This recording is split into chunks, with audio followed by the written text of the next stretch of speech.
Joining me now is Scott Curtis, a former FBI agent. Scott, good to have you. I wonder, as you look at that video, how much potential identifying information for investigators is visible there? Size, weight. I imagine they're trying to make some estimates now as best they can.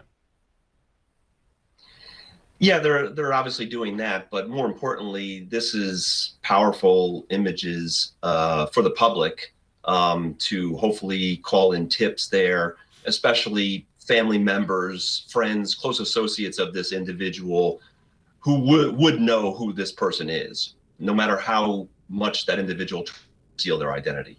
You think so, even with the mask and labels removed from some of the gear he was wearing? Yes, I mean, people that know this individual well will know exactly who this is based on, like you mentioned, their gait, their size, the clothing they were wearing. In my career, if I knew somebody, if I had previously identified them, even if I saw them at nighttime, I would be able to identify them if I had previously known them. That's interesting. A former retired police officer told CNN that in looking at this video, he saw someone who was likely an amateur. And for a couple of reasons, he cited. One, he said that the holster that this person was using was too big for the revolver that was in it. It was also in an odd place on the belt, but also just the way he attempted to cover the camera with basically like a handful of grass. I mean, would you agree as well that there was some amateur qualities to this?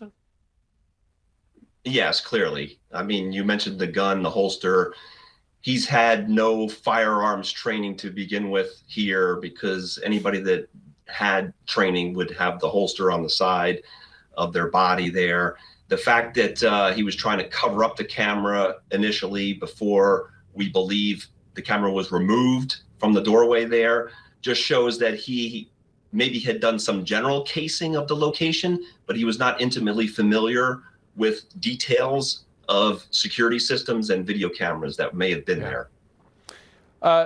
Now, I'm just curious going forward from here, because they are continuing to give public messages via Savannah Guthrie and her brother and sister.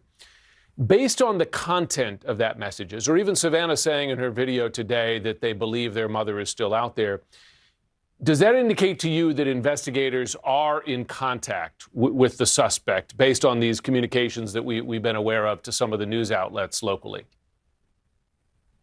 I don't believe so. I believe that the release of all this video and still footage of this individual means that they have pivoted to another avenue in this investigation where they are being proactive in seeking the public's help with tips to try to identify this individual and to locate this individual. That's their primary focus right now. Interesting. Finally, on the way this video was extracted, it seems to be pretty remarkable, because as we understood it, Nancy Guthrie did not have the service that saved, and a lot of us have, doorbell cameras, and there are services that kind of save the video or live stream it. She didn't have it, but it seems that Google, after several days, was able to extract it.